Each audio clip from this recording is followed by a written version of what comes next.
The story begins with a brutal war. Among all who fight, one stands out. He has incredible sword skills and wears dark clothes. He is Prince Arnold Hine, waging war against the whole world. Entering the castle, all the remaining soldiers protect the entrance where the princes of that kingdom are. There we see Riche, our dear protagonist. Arnold walks slowly and easily subdues all his opponents, one by one.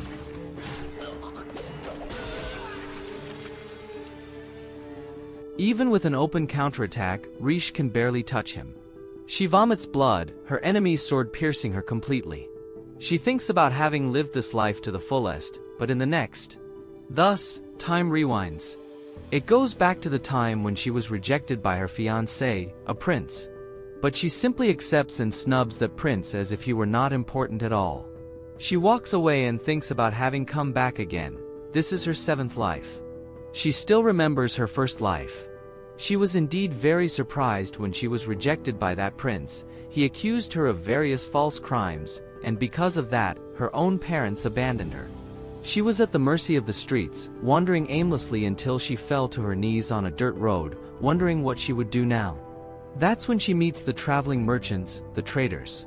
The leader of that band asks Riche if she would like to join them and go to the next city. His group mocks him, but he says he knows how to judge people. He admires Riche's clothes. Even in the moonlight, the fabric is beautiful. Just by looking, he guesses where those clothes are from, thus saying that she must be a noble. With that, she takes off her ring and offers it for sale, which catches the merchant's attention. She travels with the group. We see that they are like adventurers, seeking goods that ignite their hearts and selling them to people who get just as excited as they do. When the seller and the buyer love the product, it creates profit. That's the motto of the Aria Trading Company. Riche admires this very much. The merchant sees that she liked it and that she is like a blank canvas. He invites her to go on a journey with him. She is no longer bound to a prince. She can go wherever she wants. She is free to do what she wants. I like the motto of these merchants. So, in her first life, Riche learned about commerce from Tully, the leader. Later, she set out alone on a new journey, awakening a hidden dream of knowing and visiting all the countries.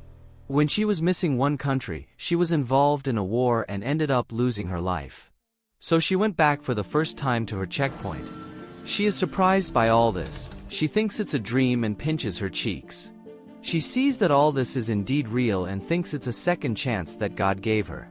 She remembers that in her past life, the only thing she regretted was not taking more personal belongings with her, resources to use as merchandise. She is eager to see Tully and the Aria Trading Company again. But when she reached her destination, they had already passed. She took too long to pick up her things. Not knowing what to do, Riche opens her suitcase and finds a book of medicinal plants that her grandmother left her. Unlike her last life, this time she has money, so she just needs to decide what to do with it. So, in her second life, she sold everything she had and used the money to cross the sea and learn medicine. She studied various plants and made good use of the experience she gained in her first life. One day, she traveled to a kingdom and saved a prince with her knowledge, for which he was immensely grateful and impressed. Her life was rewarding and fulfilling, but again, she ended up involved in the war and died. Thus, time rewinds again to her checkpoint.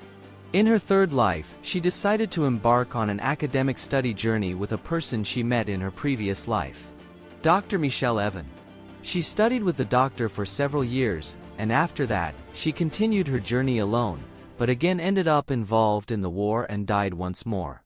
In her fourth life, she served as a maid for a wealthy duke. In her sixth life, she pretended to be a man and became a knight. Why didn't she mention her fifth life? Anyway, in all lives, she felt fulfilled and happy, however. In all her lives, after 5 years, she always died. So we come to her seventh life. This time she decides to take it easy. She wants to have a long life this time. Now that she stopped to think, she always left the castle through the main entrance, but as she is now, she thinks it will be faster to jump from the balcony. But as she turns the corner, she comes face to face with none other than Arnold, the prince who took her previous life. Riche screams in surprise, calling him the Emperor. Arnold is surprised that this stranger knows him, even though it's the first time they've seen each other.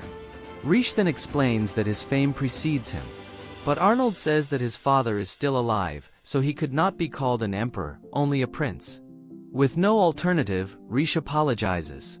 She explains that her engagement has just ended, and she is in a hurry, so she goes to the balcony, takes off her shoes, and jumps. Arnold is astonished. This reckless act, completely opposite to women, stirred something in his heart. Riche lands and rolls on the ground, breaking the heels of her shoes, and goes on her way. This makes Arnold smile.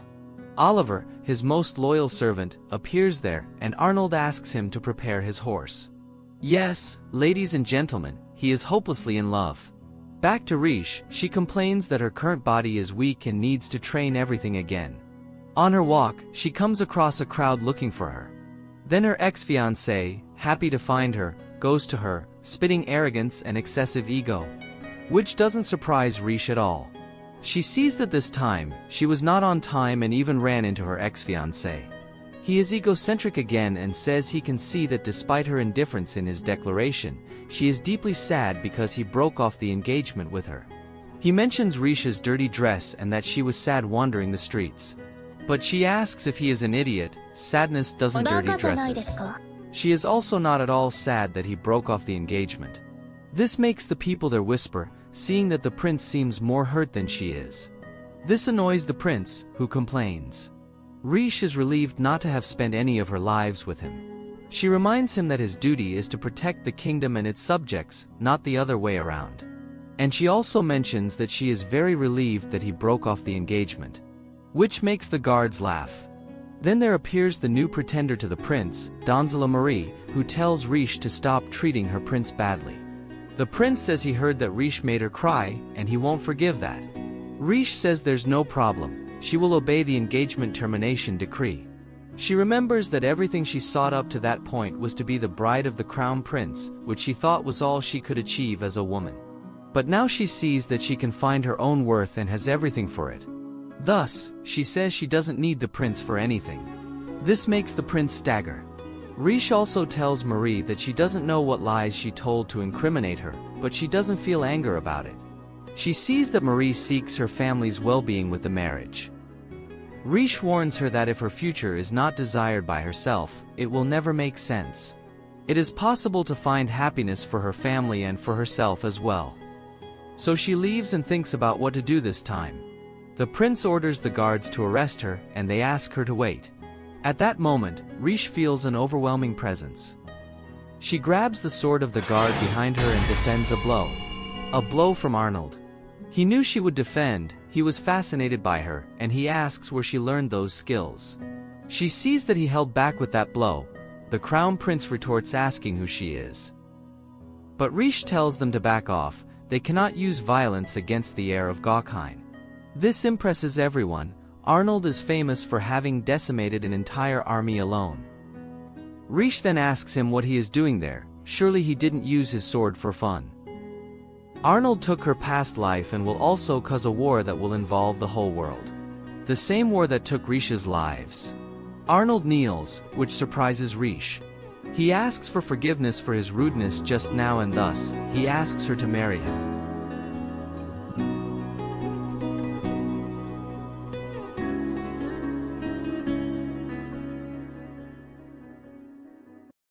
He indeed proposed to her. The same man responsible for her death 6 times in a row knelt before that moonlight and asked for Riche's hand in marriage. What would you do in her place? Everyone there is impressed, including Riche herself, who immediately refuses, but Arnold finds it amusing. At that moment, the king of that empire appears, his son is going to whine to him, but he pays no attention and decides to clean the floor.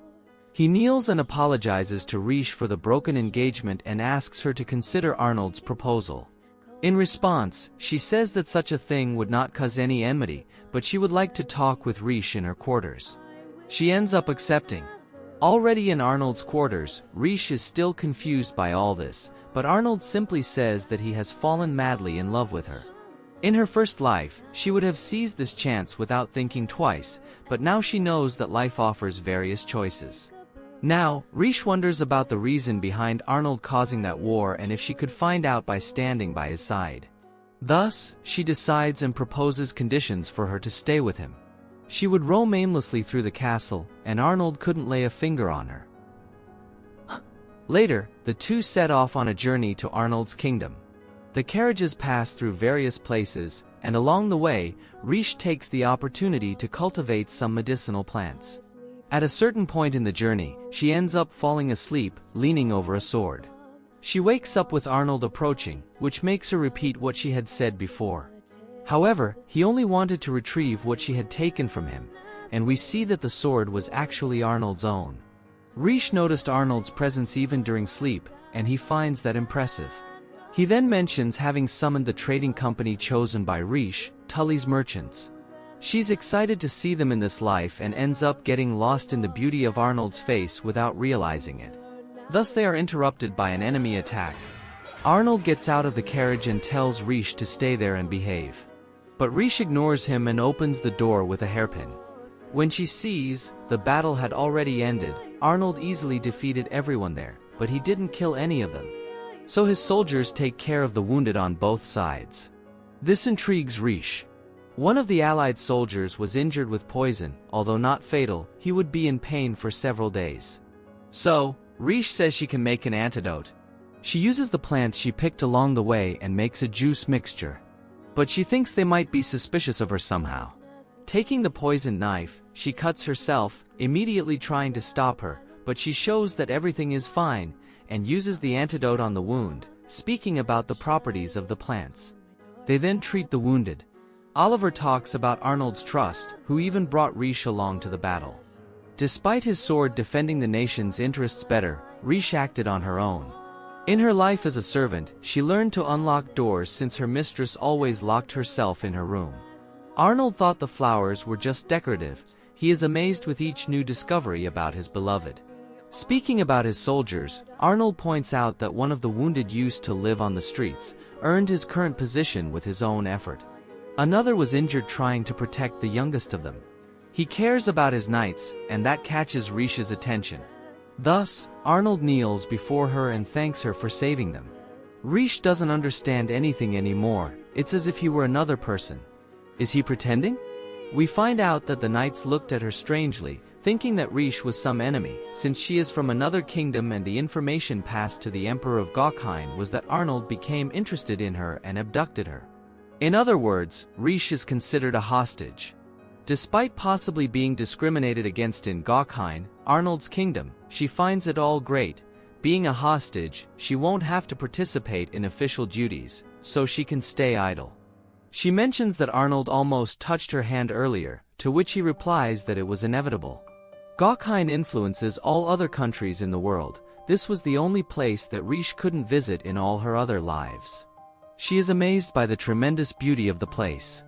Arriving at the destination, Arnold says that the countryside house where Riche would stay couldn't be prepared in time, so he offers her a noble's room. However, she says that such comfort is not necessary, and she will be happy in the countryside house, even if it has been unused for years. After all, she is a hostage. Arnold wonders why she seems so proud of it.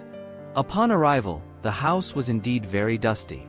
The maid inside Riche was yelling to get out, and she is excited to tidy everything up. Then, the knights she helped before offer to help with heavy things. In a few years, Arnold will kill his father, the emperor. And so the war will begin. Riche knows this, and even though it's useless, she wants to keep him away from his father as much as possible. She is totally against war. If not for that, she would have had a long life full of comfort. Later, Riche realizes that she has finally managed to fulfill her dream of visiting all countries and admires the beautiful view.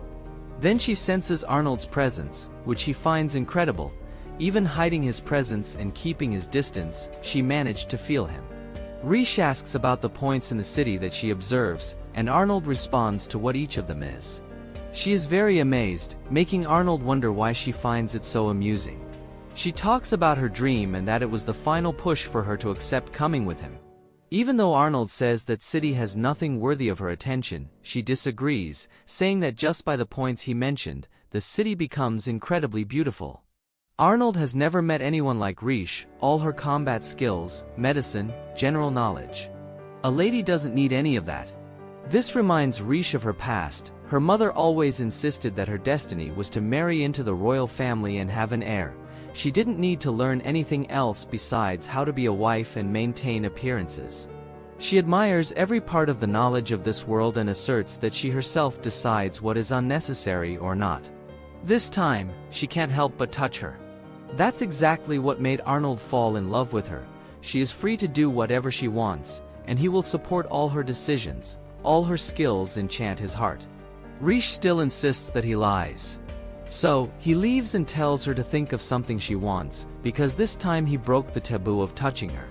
Yes, he really stirred Rish up. She can hardly keep her balance. On another day, Rish wakes up from a good night's sleep and is quickly summoned by Oliver, Arnold's personal servant. She hastily gets dressed and answers the door. Oliver apologizes for appearing so early, mentioning it would be difficult to find another time due to the unfinished duties with the prince. Rish learns that Oliver has been assisting Arnold for 10 years and sees that he genuinely cares about him. He even assesses her without drawing attention, but Rish is very perceptive and tells him he can analyze as much as he wants, surprising Oliver, who apologizes. Arnold has never fallen in love with anyone, and the fact that he asked for Rish's hand surprises Oliver greatly. Oliver then hands her the list of honor guests as requested by the prince. Later, we see Diana, one of the most experienced servants. Her younger colleagues ask for her help, but Diana is arrogant and expects them to do things perfectly without any experience. Rish visits Arnold in his office and surprises him with her attire. She asks him if she can personally choose her own servants as a form of payment for him touching her. Arnold agrees but mentions that the party that day is only to show that the prince is looking for someone. But Rish sees no shame in being a princess hostage there and asks Arnold to feel free to reveal her as his actual wife. Arnold sees that he now seems to have permission to touch her, to which Rish responds that in that case, they are wearing gloves. At the party, Arnold is surrounded by some guests, one of whom introduces his daughter in an attempt to get closer to him. But Arnold shows that he has already found his wife, impressing everyone, especially the women who see him smiling. Jealousy, envy, and ulterior motives surround Rish, but compared to the public breakup of her engagement, this is nothing. Arnold thought it would be best to make it clear to everyone as soon as possible that Rish is under his protection. Rish is astonished. The man who ended her life in her previous existence is now protecting her. She mentions that she doesn't think there's anyone scarier than him in the art of the sword, and certainly not even she could defeat him. Arnold says that maybe they could train together someday, to which Rish happily agrees. All of Rish's reactions exceed Arnold's expectations, even though she is interested in the attacking method from before. The music begins to play, and Arnold doesn't want to force Rish to dance, but she sees no reason not to. They get very close, just like that day. Rish tries numerous times to take control of the dance to see Arnold's reaction, but it's as if his steps say, no matter how hard you try, it's useless. Despite being so close to each other, Arnold never invades Rish's space. That's what a true romantic is. Everyone is amazed at their mastery. On the last step, Arnold pulls Rish with force, destabilizing her, and she's sure she's going to fall. But Arnold holds her like a true gentleman. Despite everyone's admiration, some girls try to provoke Rish with a spicy wine, but she only realizes this in the aroma and drinks it, saying that it's indeed an exotic drink, and thanks them for the reception. Later, she tries to finish drinking the wine outside. Arnold appears there, asking what's spicy. The wine has lost all its flavor, but Rish thinks the least she can do is drink it all. Arnold takes the glass from her hand and consumes everything. Indeed, it was spicy. Arnold asks whom she was thinking about during the dance, catching Rish off guard. However, she can't say she was thinking about her future self. So she says she was worried about his health, noticing that his left side movement is slightly slower, and there must be a wound in the neck area. And indeed, there's an old wound that slightly contracts his skin. Rish is amazed. That was the result of a blade hitting him several times with the intention of finishing him off. Very few people know about this wound, and no one has ever noticed it just by looking. Rish asks what caused it, but Arnold changes the subject, saying the night is getting chilly and leaves. The next day, Rish pretends to be a servant again. Diana passes by and is arrogant again, hurrying her younger colleagues and complaining about the work they did before. Rish offers to help them, and Diana wonders how she manages to have so much time to help. Rish notices she carries a paper with notes, deducing that Diana can write. The younger colleagues apologize to Rish, they can't remember everything. Rish is kind and says it's always harder at first. Rish learns that Diane comes from a wealthy family, but they went into debt and lost a lot. During the presentation of the servant's choice, all of them stand ready in the country house that Rish herself cleaned. Diana is amazed at how clean everything is and wonders who could have cleaned it. Finally, the princess appears, and Oliver announces her. Diana can't believe her eyes, just like everyone else. Rish wanted to learn their reality, so she pretended to be a common servant. She announces her chosen servants, and despite having 3 professionals there, she didn't choose any of them. Diana doesn't accept this, she gave her all for this position her whole life. Rish then says that from today on, Diana will no longer be a servant. Rish asks her if, at the beginning, she did her duties the same way she does now. Diana confesses that no, she couldn't remember how to do everything, and the more experienced ones were always busy. So she observed and learned, and despite becoming one of the best, she had something that all the others didn't. She already knew how to read and write. Very few families received the same education. Despite becoming an elite servant, Diana couldn't understand why all the others couldn't keep up, and now she realizes she never taught them properly. Rish then has an idea. She wants to turn that country house into a servant training center, with Diane as one of the instructors. They would all learn to read and write and have an advantage in many things. Later, Rish dresses up and intends to form an alliance with the merchants she met in her previous life. And thus, she reunites with Tully. Tully introduces himself, and even though Rish already knows him, she still feels like he knows everything about her just by looking into her eyes. She tries to do business with him, but Tully says he has nothing to sell to her.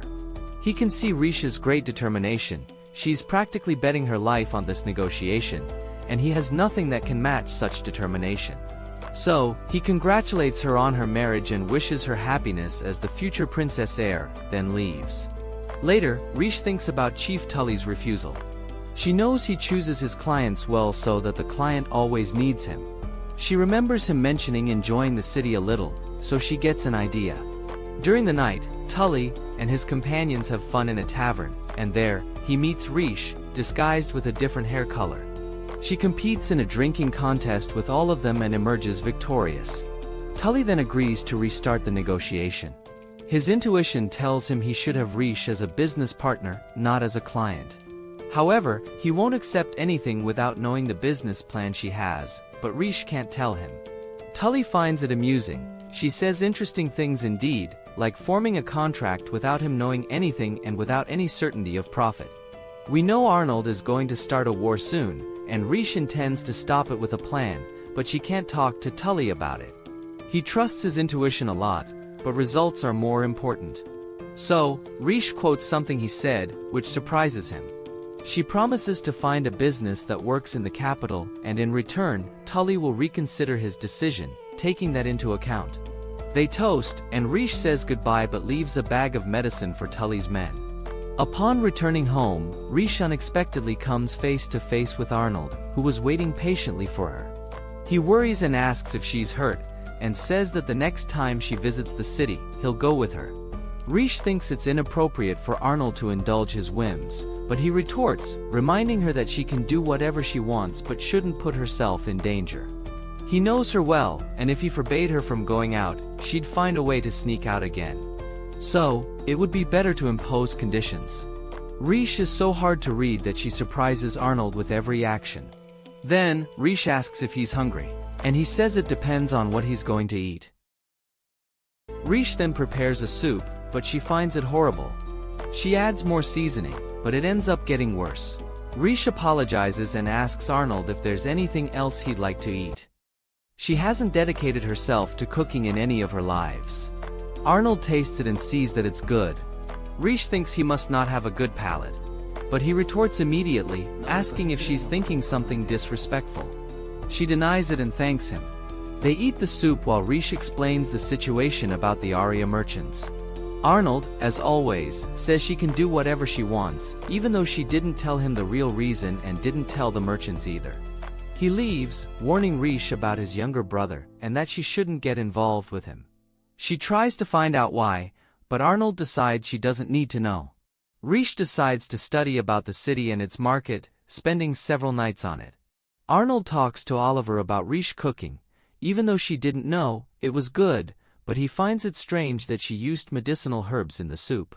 The next morning, as Rish goes to her garden as usual, always accompanied by the knights she helped, they come across a homeless person sleeping on the ground. He wakes up and calls her sister-in-law. This is Arnold's younger brother, Theodore Auguste Hein. He finds out she made that flower bed, which he refers to as a bed. He says there's something wrong in a certain place there, making Rish approach. Then he says he came to save her, she's a hostage of Arnold, not a princess. Rish says she knows all this and that Arnold has a lot of consideration for her. Theodore ponders this and then leaves. Rish sees that Theodore introduced himself emphasizing as second in the succession of the kingdom. She found this strange. Her guards know about Arnold's brother and his involvement, but they can't say anything about it. Sooner or later, Rish will have to deal with this, but her priority is the agreement with Tully. On the way, she sees Arnold discussing maintaining the protection of the people and not favoring the nobles. The other man finds it absurd and mentions that his father won't like it. Arnold tells him to put himself in his place.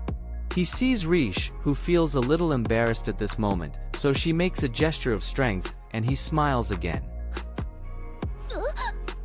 Then Arnold intends to send letters to each noble, explaining that the guard will remain the same for commoners and nobles and that by protecting the commoners, taxes would be paid in greater quantity, giving the nobles more money.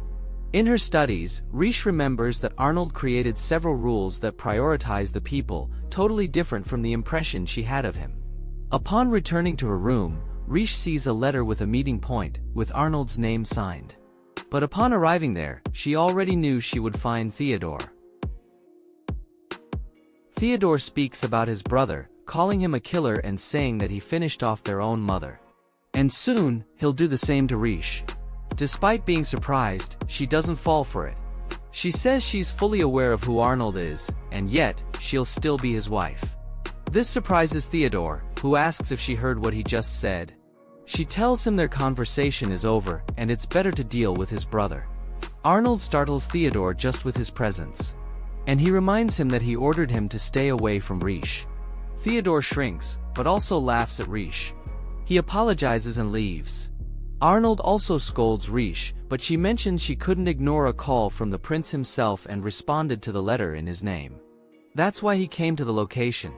Rish doesn't understand why they find him so cruel. It's true that he finished off enemies, but what he does for his people is very kind, and she uses herself as an example. Arnold calls her foolish and says she's only there to be used, that she's his hostage. But Rish doesn't believe a word he says. She's seen and knows very well what his true self is. Arnold is surprised again and asks what this great determination she has is. A determination compared to warriors on the battlefield who are willing to give their own lives for their convictions. This awakens Arnold's admiration on so many levels that he can't even express.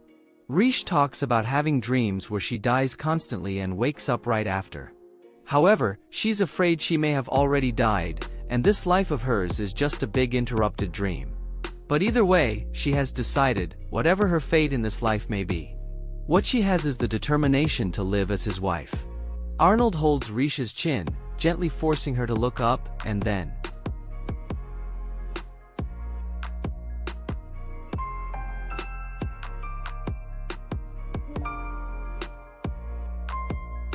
they kiss for the first time. Rish can barely rationalize the situation. Arnold calls her foolish. She doesn't need determination to be his woman. The next day, Rish finds herself thinking about her kiss with Arnold, wondering what that was. Her closest servant, Elsie, arrives and notices that Rish has painted nails. Rish was inspired by a custom from the East, so she used plants to give color to a nail treatment, thus not only strengthening them but also making them beautiful. This will be her merchandise to surprise Tully. Later, Rish presents her new merchandise to Tully. It's small and easy to transport, and it would work very well as a souvenir for the workers who come and go from the city. Tully likes it a lot, certainly, women would love it. However, Riche has a deeper plan with this. There are still many poor regions in the country. This product is easy to produce, but on a large scale, it would be quite labor-intensive. Thus, several job opportunities could be created. She mentions one of Tully's phrases from her past life. They can choose their clients, but now with this idea, they could create their clients. This indeed surprises Tully, who laughs at this brilliant idea.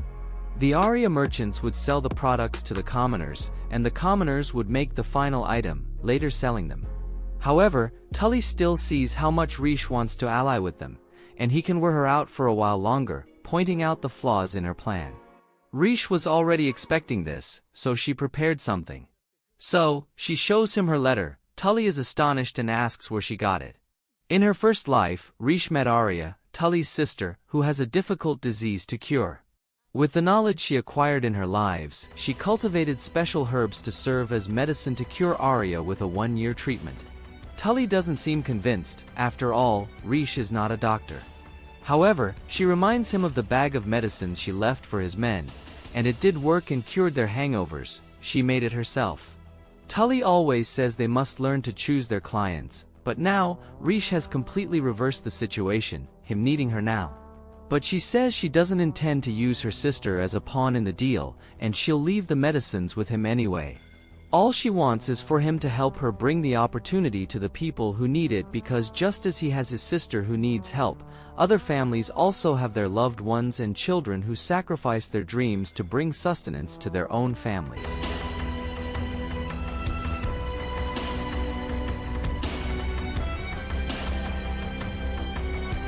Tully is so astonished to hear these words that he immediately kneels before her.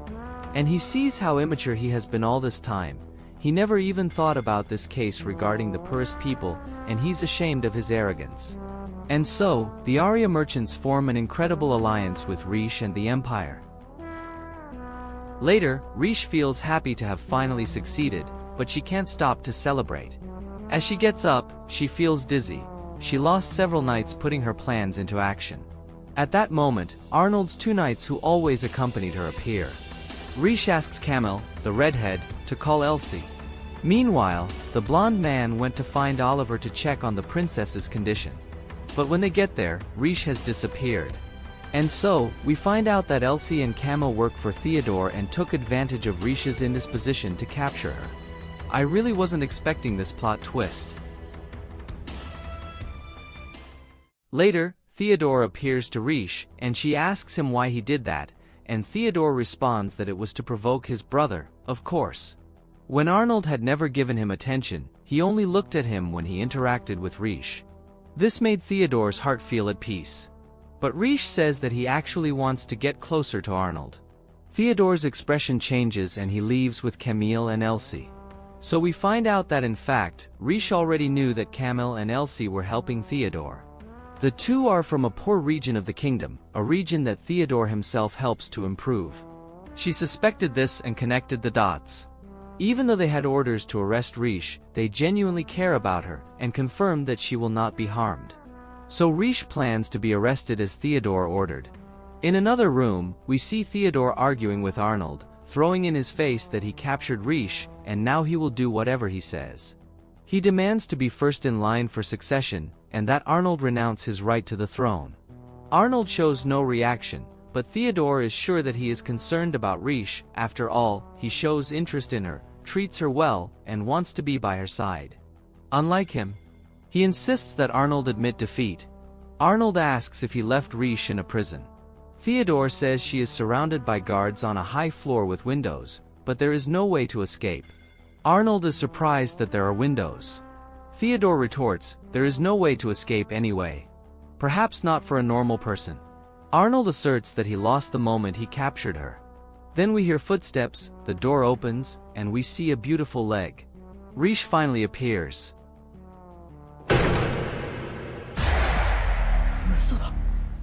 Arnold asks if she escaped through the window or punched a hole in the wall. But she says she walked out the door like a normal person. Theodore wonders if someone betrayed him. Out of consideration, Riche decides to give him some advice on keeping a prisoner. She mentions inhumane options, like keeping the prisoner naked so they can't hide anything and breaking their arms and legs so they can't escape. This startles Theodore. Arnold asks why she's giving advice to the enemy and covers her with his coat. Theodore sees the scar on his neck, wondering what that was. In his thoughts, he admits he's not good enough, as he always suspected. Riche confronts him, asking about his goal in all this. He replies that it's for the throne, of course, but Riche deduces that he actually wants to give up his place in the line of succession, but in a more extreme way. Theodore continues to deny it over and over, but Riche uses all her arguments collected from her observations. Theodore is indeed a good person, and he has been neglecting his altruistic duties so he can be seen as a villain and could praise Arnold. He'd rather have Arnold kill him than not be accepted by him. Arnold interrupts them, saying that's enough, he has no proof of any of that, so what his brother does is not his concern. This hits Theodore like a stake, and he runs off.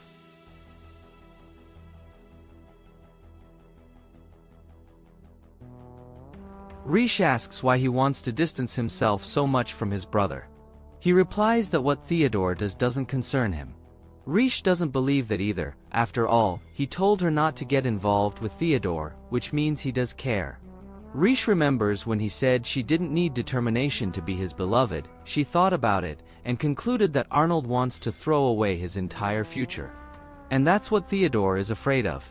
Arnold starts acting strangely, saying how cute Riche is. She can't understand his motivations, so she's confused. He says again, "Stay away from Theodore, he never should have gotten involved with someone like me." Riche realizes that Arnold does care about Theodore, or he would never have said that. She tells him to think about a future where he could lose him instead of sacrificing himself.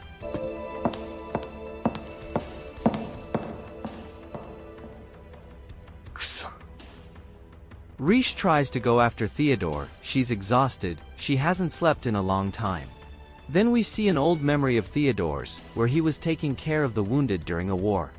When they were attacked in their tent, Theodore stood in front of the wounded soldiers, sacrificing his life for theirs.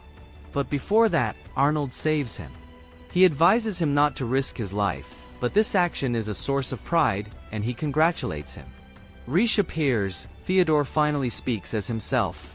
He knows that Arnold never displays his own achievements, but his infamy burns like straw in other countries. Arnold himself spreads bad rumors about him.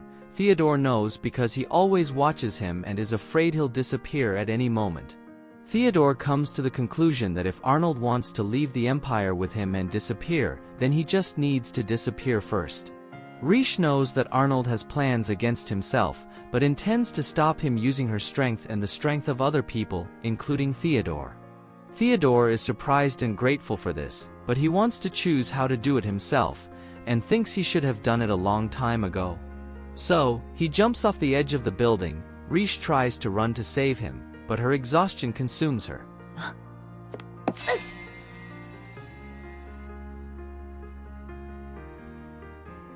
Arnold appears like lightning there, and saves his brother. He asks what the hell he was thinking. Theodore says it's the only way he can be useful to him. Arnold admits he never acted like an older brother. What idiot would risk their life for a brother like that? Riche says that despite everything, Theodore's willingness to help his brother is admirable.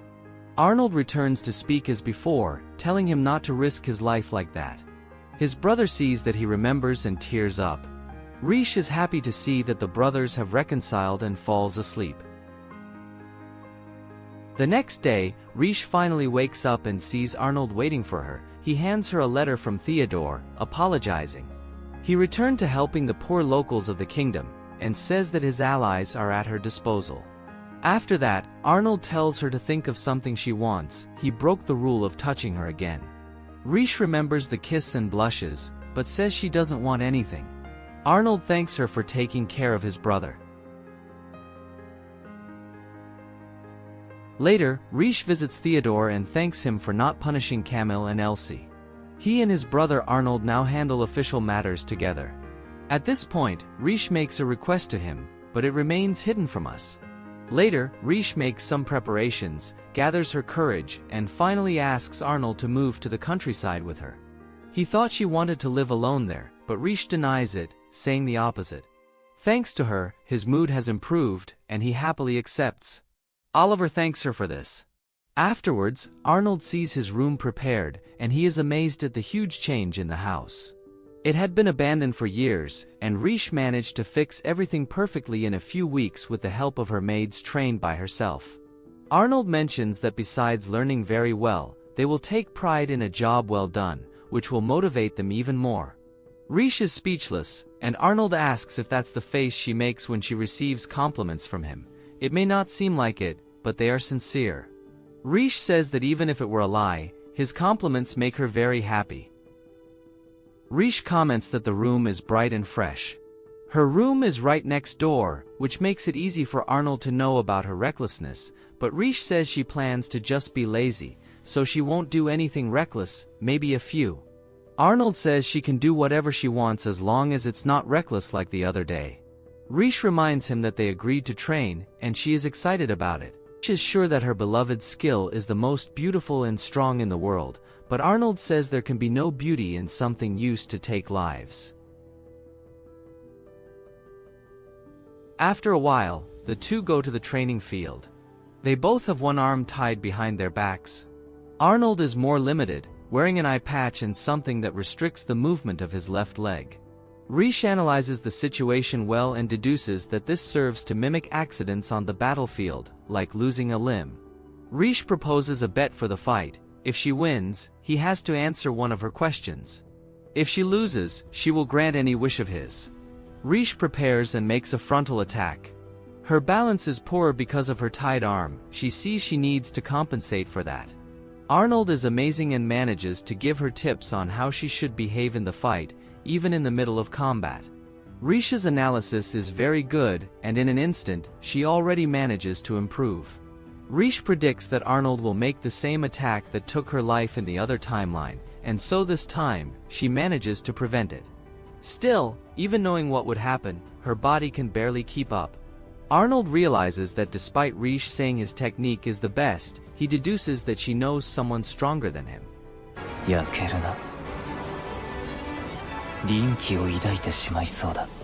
Indeed, her future version is much stronger, cruel, and immensely formidable. Anticipating Arnold's movements, Riche advances, and narrowly misses hitting him.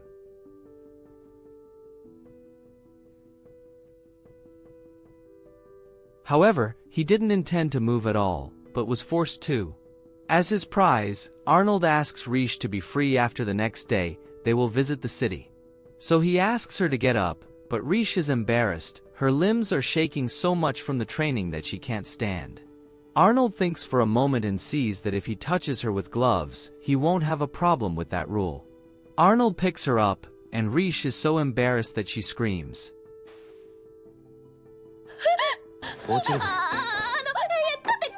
Arnold is curious about the questions Riche would ask if she won, so he asks her to ask them even though she lost. He sees that Arnold enjoys seeing her reactions. She only asks for his birthday and things he likes. Later, Oliver makes preparations for Arnold's new room. Riche finds out that her beloved couldn't sleep last night because of his duties, and he's still working. So, Riche goes to him, asking him to rest. Arnold quickly realizes that Oliver spilled the beans. Still, even wanting to, Arnold can't. During the day, several people circulate through the palace, and this prevents his sleep. Riche then promises to take care of his rest. The two then go to the new room, and Riche insists on staying by his side so he won't be distracted by other presences. He sees that it doesn't seem to be working, so he decides to lie down next to him. Riche with courage? She begins to lightly touch Arnold, mimicking the heartbeat, a technique to calm the mind. She mentions that if you do this with a child, they fall asleep quickly. Arnold says she must be the only person who would treat him like a child. Time passes. Riche ends up getting distracted by Arnold's scar. He says she can touch it if she wants. She runs her fingers over it, but ends up going too high. Arnold mentions that if he knew they were going to do this, he would have brought gloves so he could return the favor. She becomes embarrassed and says that even with gloves, it wouldn't be okay. He says it was just a joke. Riche sees that she's not being very fair, so she loosens her clothes and shows her neck, letting Arnold touch her as revenge. So he throws a pillow in her face. Then, he says that as revenge, he will be content with her expression. She finds her strange, not hesitating to lie down with him, but feeling embarrassed as their eyes meet up close. She hoped to cast a spell on him with her presence, making him calmer. Arnold agrees and tells her to stay until he falls asleep. Her presence is much better than an empty room. She ends up falling asleep too, and when she wakes up, she thinks she's in her room, asking what Arnold is doing there, but then remembers what happened. Oliver knocks on the door looking for the prince. Arnold throws the sheet over Riche and tells her to be quiet. He brings reports, and he is happy to see that Riche managed to convince him. Later, Riche finally returns to her quarters. There, something she ordered from the merchants of Aria arrived. She pretends to be a man again and starts training as a knight. In the midst of her first training, Riche, now using the name Lucius to blend in among the men, draws her superior's attention for lagging behind the others. Later, we see that the princess's request to Theodore was to be included in the knight candidate's training as a man. The young man finds it strange and questions why his sister-in-law doesn't hire a private tutor instead of orchestrating this whole arrangement. Riche believes that a private tutor would probably be kinder to her as a maiden, and she doesn't want special treatment or favoritism. She prefers to blend in with the men for truly rigorous training. Initially, the prince rejects getting involved in this confusion, but soon remembers that it would be a great opportunity to shock his brother by including his wife in the knight selection, pretending to be a man. Riche doesn't wish to shock the prince, but Theodore insists. He is eager to see his brother's surprised face. And indeed, this would be another thing that Arnold would be surprised by, but he must already expect surprises from Riche. Back to the present moment, Riche is resting, panting, surprised that this is just basic training in Gokhain. One of her fellow trainees appears there. His name is Fritz, and he keeps Riche company. Starting a conversation, he mentions that he comes from a city called Sutina, a port region to the north, where Koyal's ship docked. Fritz would have spent the rest of his life there if it weren't for his admiration for Prince Arnold Hyen, a war hero who inspired him to become a knight and move to this kingdom. At that moment, a Gokhain count named Lavine draws the young man's attention for not addressing the prince as Your Highness, and immediately Fritz apologizes for the informal treatment. This noble is known for being the guardian of the north and very loyal to the imperial family.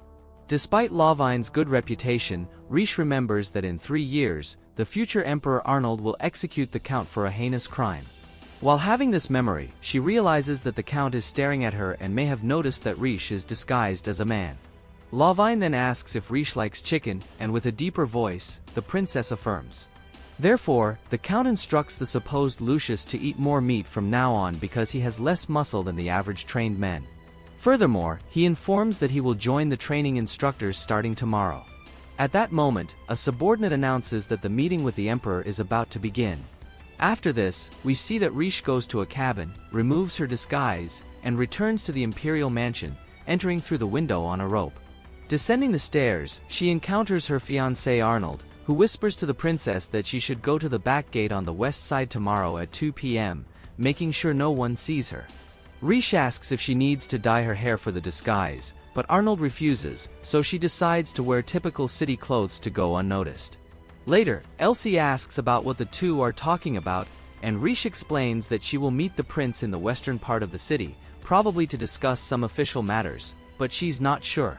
However, for this, she needs to be dressed as discreetly as possible, so Elsie takes responsibility for making Riche impeccable for this meeting. Finally, the moment arrives, and at the agreed place, Arnold asks her to remove the hood because no one in the area knows her face, revealing her attire. She argues that perhaps dressing too simply would attract even more attention than a linen dress, but Arnold sees no problem with the clothes and even anticipated it. He states that he intends to praise the work of the princess's maid. They then arrive at Gokhain's famous fair, and Riche is enchanted by the coquito grapes and the rare saluf eggs. Observing her fiancé, she notices that he doesn't seem very pleased with her relaxed posture, so she changes her speech to show seriousness.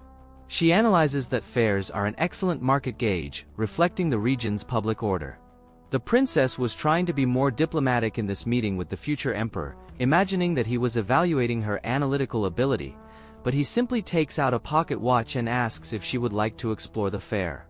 Riche is very pleased with this and continues exploring. She buys a typical fruit for herself and Arnold, who finds the object disturbing, but Riche argues that it is a very nutritious food. Although hesitant to put this strange thing in his mouth, Arnold bites the fruit and says it tastes healthy, and Riche finds it a typical response from someone who didn't like it and doesn't want to admit it. Shortly after, Arnold says not to stay in one place for too long so that Oliver's subordinates don't find them. Speaking of him, the servant has just found out that the prince is missing. Riche asks if Arnold doesn't have any official commitments today, and he replies that the owner of the place they are going to doesn't go to the palace, so he needs to go there. Inside, an elderly couple bows and thanks for being hired by the prince, but Arnold asks them to lift their heads, without ceremony. Soon, the woman introduces herself as Mihaela, owner of this humble jewelry store. Jokingly, Mihaela shows 3 stones to Riche and asks which one is fake. The princess deeply observes the stones but admits she has no idea, finding the maiden's honest and straightforward response interesting. But instead of giving up, Riche asks for evaluation tools to be able to accurately assess the objects. Analyzing with the appropriate tools, Riche observes that all the stones had a high degree of transparency and very well-cut facets. However, she returns the jewels to the woman, stating that all are imitations. With that, Mihaela admits to underestimating the lady and emphasizes that no one has ever asked for the tools before. Despite this, Riche asserts that the stones are very beautiful and surely anyone who bought them would cherish them. Faced with the princess's humility, Mihaela admires the young woman even more, saying that she sells her products carefully to selected clients and would like to show her exclusive products to Riche. Arnold asks the jewelry store owner to give his fiancée whatever she wants, and Riche is confused, thinking she was there to fulfill Arnold's wish. In fact, she was, but the prince's wish is to give a ring to his beloved, which will be delivered during the wedding ceremony. So, Mihaela will make the preparations while Riche questions the reason behind all this, saying that rings are not necessary in Gokhan. Therefore, she asks Arnold how their training led to this, and he replies that he decided not to mention the ring because if he did, Riche probably wouldn't accept the gift due to its price. However, he asked her not to worry about it because, in this way, the prince's fortune, which is more than he could spend, would return to the city's businesses and, consequently, to his people, making the economy circular. And as it involves an important matter for the princess, she promises to make her choice wisely and sincerely. Faced with many first-class options, Riche wonders if a diamond would be better considering the occasion as a wedding, or if an emerald would enhance her eyes.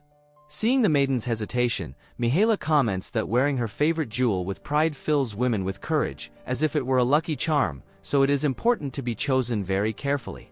The lady then asks Riche's favorite color, and the maiden looks into the prince's eyes, seeing them as crystalline ice formed in the sea of the coldest country. She even gets lost in his gaze for a while and asks if there would be any jewelry the color of Arnold's eyes. Realizing that this observation may have sounded strange, the noblewoman quickly tries to justify herself, saying that she simply finds his eye color beautiful. Mihaela enjoys the lady's behavior, finding it very romantic, and promises to find a jewel in the desired color. Riche tries to explain herself again to the owner, but as it doesn't work, she asks Arnold to forget what she said. Riche returns to the castle and observes the beautiful sunset of Gokhan while Arnold asks why she chose the left ring finger to measure the ring.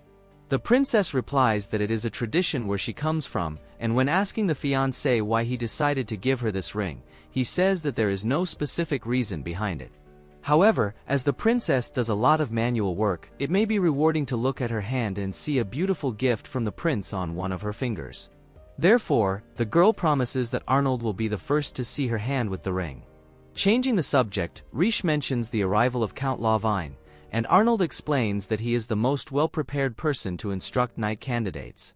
On the other hand, the princess believes that Arnold would not bring such an important nobleman just to teach some rookies how to handle a sword, so she presumes that the prince is waiting for someone, as he kept checking the time on his pocket watch all the time before arriving at the castle. So, the prince confesses that he received a message from another country where the sender said he could not attend the wedding, so he decided to anticipate the celebration on his own. Arnold tried to warn that this was not necessary, but another letter from the same sender warned that he wanted to advance this meeting as much as possible, so he would go to Gokhain without waiting for the prince's response. While eating fruits freshly arrived from Koyals at the fair, Riche presumes that the owner of the letter was on the same export ship. In turn, Arnold confirms the suspicion based on what he heard from his patrol. Riche remembers a memory from one of her lives where she met Prince Kyle, and she is sure that it is him who is about to arrive. Later, Arnold receives Prince Kyle Morgan Cleverly, the Prince of Koyals, in his palace, who, on behalf of his father, the king, congratulates Arnold on his wedding, while Arnold thanks for the presents. Riche analyzes that these two kingdoms have a great difference. Koyals produces gems, gold, and silver, making it a rich nation. However, for much of the year, they are isolated by snow, and to get food and basic goods, they depend on trade with neighboring countries. Furthermore, in 5 years, they would be destroyed by the war caused by the future emperor of Gokhain, Arnold. Meanwhile, the prince introduces his wife, Riche, to Kyle. He already expected the prince of Gokhain's bride to be beautiful, but he didn't imagine she could be so incredibly magnificent. During all the compliments Kyle was making, Riche is impressed by the paleness of his skin. Kyle was almost blue. When she looks at her future husband's face, she notices the expression of anger he was showing at that moment. Arnold feels jealous. After the meeting, Arnold talks about how Prince Kyle didn't reveal his true intentions upon arriving in this kingdom, and Riche asks what he thinks it is, as he practically killed Kyle with his gaze. So Arnold reveals that he learned that Kyle brought several scholars from Koyals, and this information triggers a memory in Riche of when she treated the prince in the freezing cold of the extreme north in her reincarnation as a doctor. Meanwhile, Arnold asks if Riche wants to be present at the next meetings with a nobleman from the neighboring country, and she reveals that she has a medicine that could help with the fragile health of the Prince of Koyals, if the scholars accept the suggestion. It won't be necessary to drug Kyle's food. So the princess says it's just a joke, but Arnold isn't so sure coming from her. He says that tomorrow there will be a welcome banquet for Kyle, and Arnold wishes to leave the prince face to face with Count Lawvine to try to keep Kyle under control in case he's plotting something. Riche is surprised and fears it. Arnold asks what it was, but she pretends it's nothing. If Count Lawvine shows up at the banquet, he will discover that Lucius is actually Arnold's bride, Riche. At dusk while tending to her garden, Riche couldn't stop thinking about ways to maintain her disguise in front of Count Lawvine. She also worried about ensuring that Prince Kyle took the medicine because without proper treatment, his illness would soon confine him to bed. Lost in her thoughts, Riche noticed a man approaching, praising the maiden's garden. Assuming that only someone of his profession could maintain such a high-quality herb garden, Riche then looked at the man's face and recognized him as Professor Michael, her former mentor in a past life. Remembering the moments when they explored the world together, discovering all the substances existing on the planet, the two watched the sunrise, and Michael asked if it illuminated her research. Riche confirmed that it helped a lot, so she quickly apologized for asking the professor to come from so far away. In response, Michael said it was nothing. After all, Riche was his disciple, and he was eager to share everything he could with her. He assured that he would always be willing to help with whatever she needed, and if she wanted to learn on her own, he wouldn't stand in her way. During this conversation, Riche reminisced about the wonderful time when she was Michael's student in her third life. Returning to the moment of the tutor's arrival, the princess's guards asked him to identify himself. He introduced himself as Michael Haven, who had come with the delegation from Koyals. The guards offered to accompany him if he was lost, but Michael thanked them, saying he was only interested in the woman behind them. The guards were offended by his way of addressing the future Empress of Gokhain, but Riche approached to calm them down, taking charge of the situation. She introduced herself again to the man in her new life, asking if he was an academic. In response, Michael thought it was an appropriate way to define his occupation. Observing her nails, he supposed that the princess used a type of sap and dyes to produce them, but he was curious about the hardening method. Riche explained that she used leash grass and ginkgo nectar, adding labido leaves. Michael asked why she didn't use Kiri's leaves to avoid air bubbles, and Riche noticed that the man had thought of everything. He advised her to use stoma sap to further harden the enamel. He expressed surprise at the maiden's knowledge, asking if she would like to become his student instantly. The princess accepted, and so, while in Gokhain, he would offer his knowledge to the young lady, who was happy to become his disciple again. By the way, Michael wasn't sure what plants Riche was producing in her garden, but he wanted to know if she was interested in providing some kind of medicine for Prince Kyle, leaving everyone present surprised. Shortly after, Michael took the amazing woman he discovered to get to know Prince Kyle better. Kyle felt honored to see the princess twice in the same day and explained that she was the wife of His Highness, the heir to Gokhain. Michael was surprised by this and added that she became his student by chance. Kyle was stunned by this situation, so Michael mentioned that the herbal medicine she was producing could help a lot with the illness he had been suffering from. However, he confessed that the composition of the medicine was a bit beyond him, so Kyle would need to be aware that he would have to be part of an experiment. Riche was worried about Kyle's reaction to the way the professor communicated this, but the prince didn't hesitate to accept the condition, as his greatest desire was to rid himself of this illness that had been plaguing him for so long, and he would do anything to achieve it. Therefore, Riche proposed to finalize the medicine. She showed the medicine to the prince, but warned him that the taste was extremely repulsive. Michael assured the young man that he would have no trouble facing it, and Kyle himself reaffirmed that position. So, the professor quickly opened the lid and poured the formula into his mouth without mixing it with water beforehand, leaving Riche desperate to see the young nobleman struggling to swallow the substance.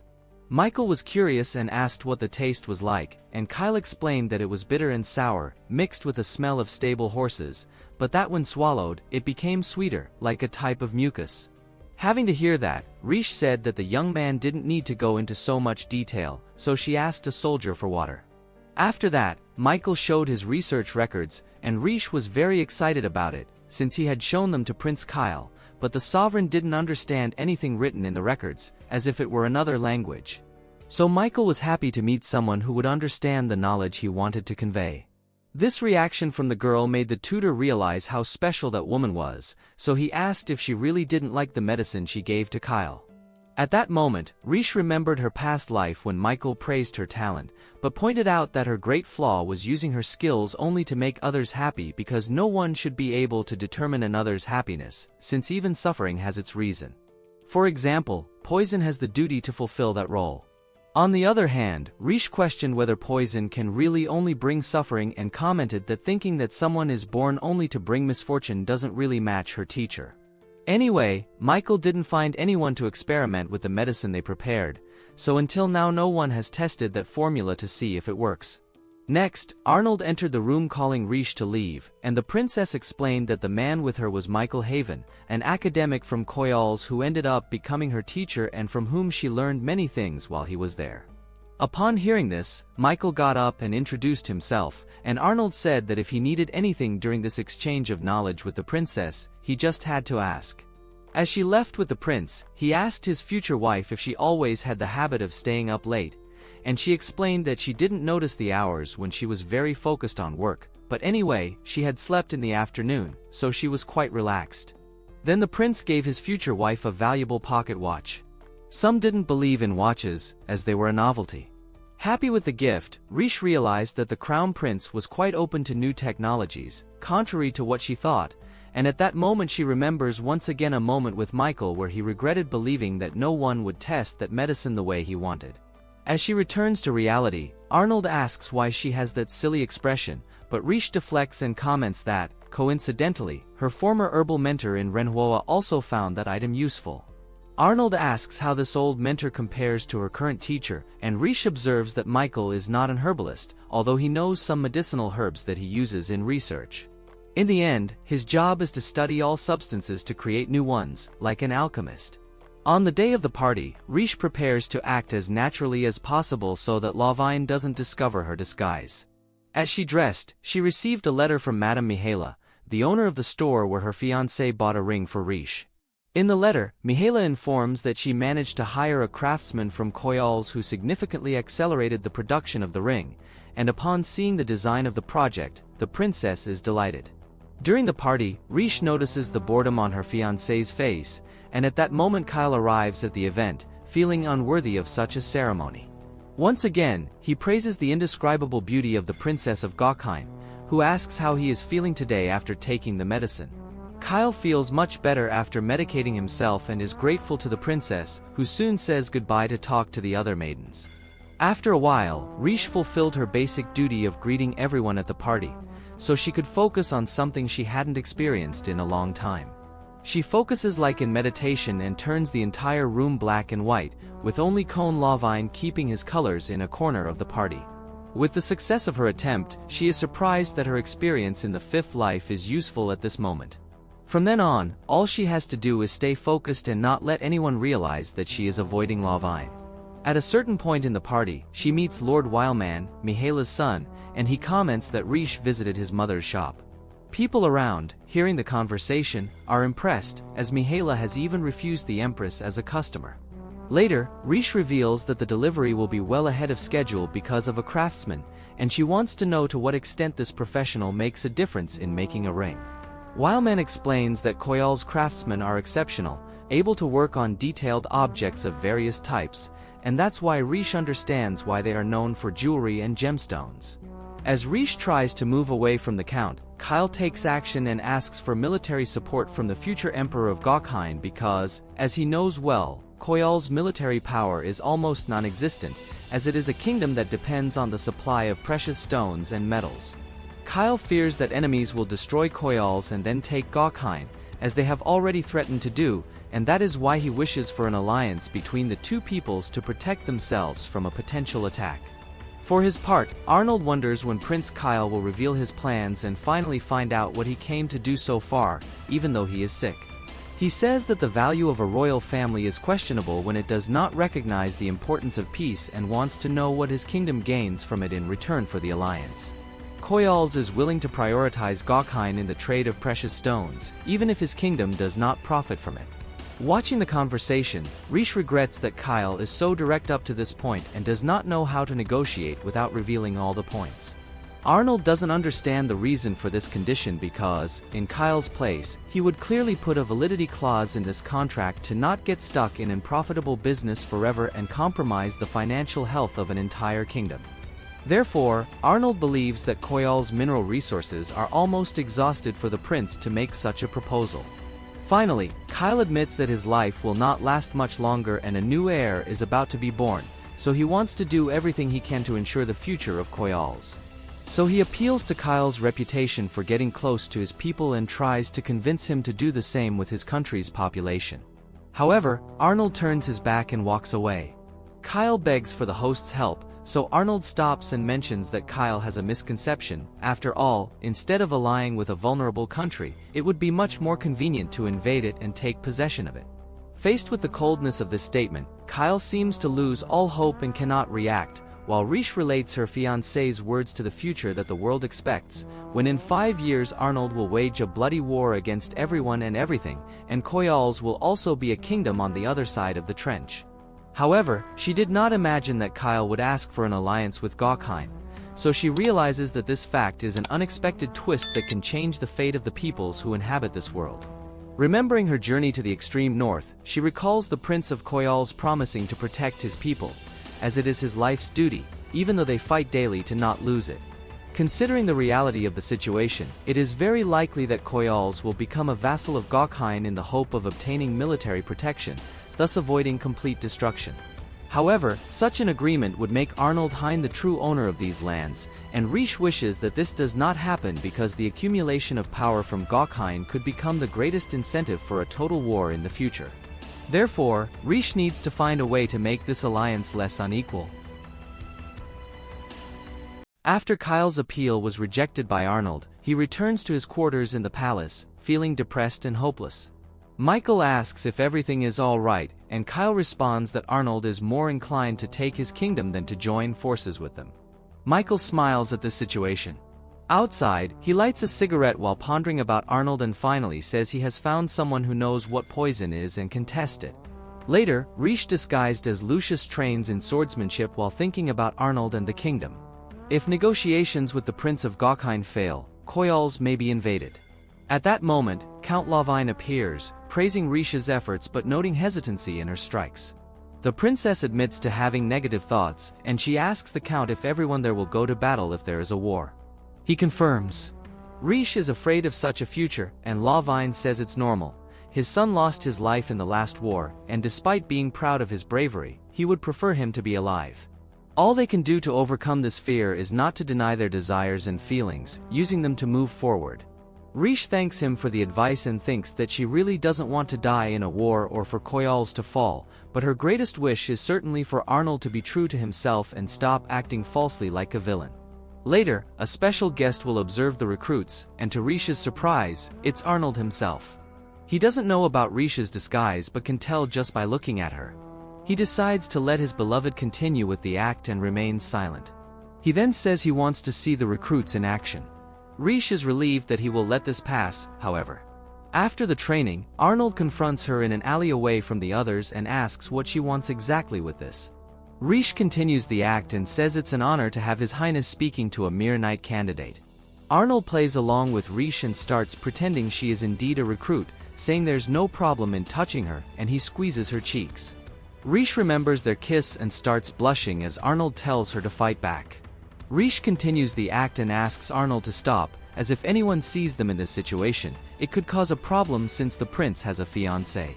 The prince confirms he indeed does, however, this behavior is quite disrespectful for a mere recruit. Riche, still acting, apologizes, and Arnold says he doesn't exactly know what the apologies are for and asks her to say what she did in her own words. Riche then finally gives up and apologizes for not disclosing that she would be participating in the knight candidate training.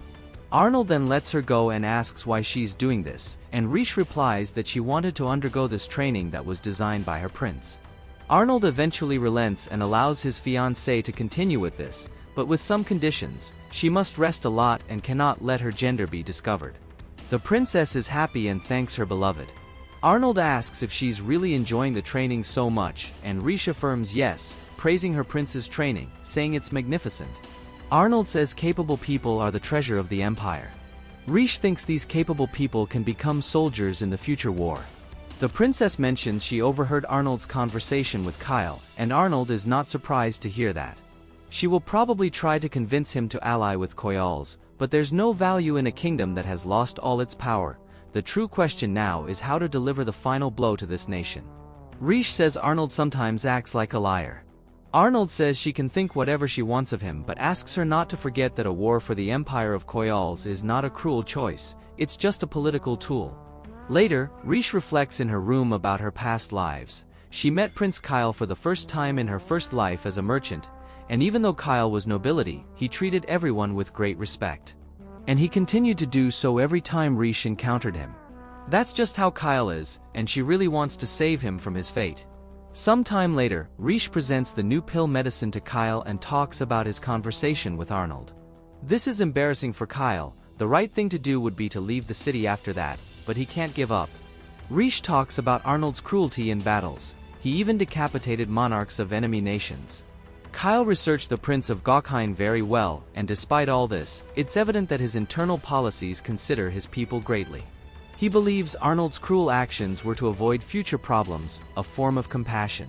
Even though Arnold is a total barbarian, Kyle must fulfill his duty. Riche expresses hope and invites Kyle to form an alliance with her. Together they must convince Arnold. Later, Riche returns Michael's book, thanking him and saying how wonderful it was to read. She is very excited to learn new things, whatever they may be. Michael admires that and says she's not fit to be an empress, inviting her to join him. He can teach her everything he knows. Riche is grateful but refuses. Her duty is to stay there and marry Arnold. Michael also expresses interest in him. The Highness refused Kyle's request, and the reason for that was exactly the kind of thing Michael loves. He feels that Arnold would use his new compound very effectively, black powder. Riche talks about how Arnold is also kind, but Michael doesn't care and interrupts her, asking if she can arrange a meeting between him and the prince right away, even if he's busy. He would understand due to his kindness. Shyly, Riche certainly doesn't want this meeting to happen, and Michael knows it. He realizes and says she didn't ask what black powder was. In her third life, Michael explained everything about this new compound to her. Going back to one of her memories, Michael states he wants to test his compound even if lives are lost in the process. Philosophizing about what is right and wrong, he asks Riche if the destruction of the world would really be a mistake. Is it really so wrong to want to see how one's creations will change the world?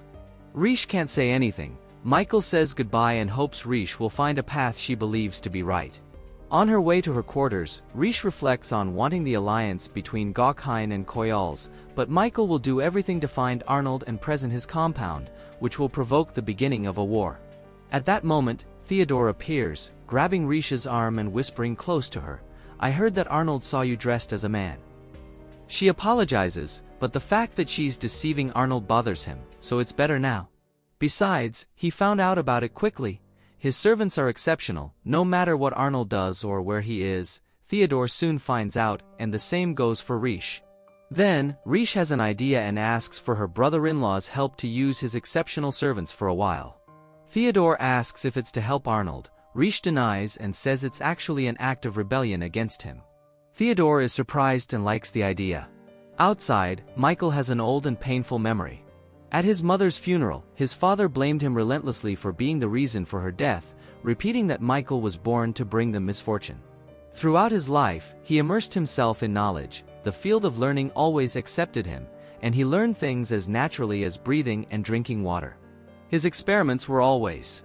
When he managed to enter a laboratory, his world expanded, and his efforts were always rewarded. He was a brilliant prodigy. However, his creations were fearsome. His teachers wondered how someone his age could think of such deadly things. Some time later, a war began, and everything burned. His teachers and even his father died. He accidentally created it, a compound capable of killing everything, black powder. It seems like what his father said was true. He was born to bring misfortune to people. On the other side, we see Riche descending a staircase, thinking about failing to change Michael's mind in her other life. At that moment, the two meet there, and Michael asks about his audience with the prince. Riche asks if he really wants to present the black powder to Arnold. Michael says that everything that is born must fulfill its purpose, just like poison. If a person is born to disturb the world's order, so it must be. He said the same thing in Riche's past life. He apologizes to his pupil for seeming like a villain, but that's the truth, even if people die. Michael is certain that this is his purpose in life, and then he leaves in the late afternoon sun, bidding good night to his student. Next week, we'll have more of this anime as soon as the new episode is released. So, subscribe to the channel and don't forget to click the like button below to support this video. Thank you for watching, and see you next time.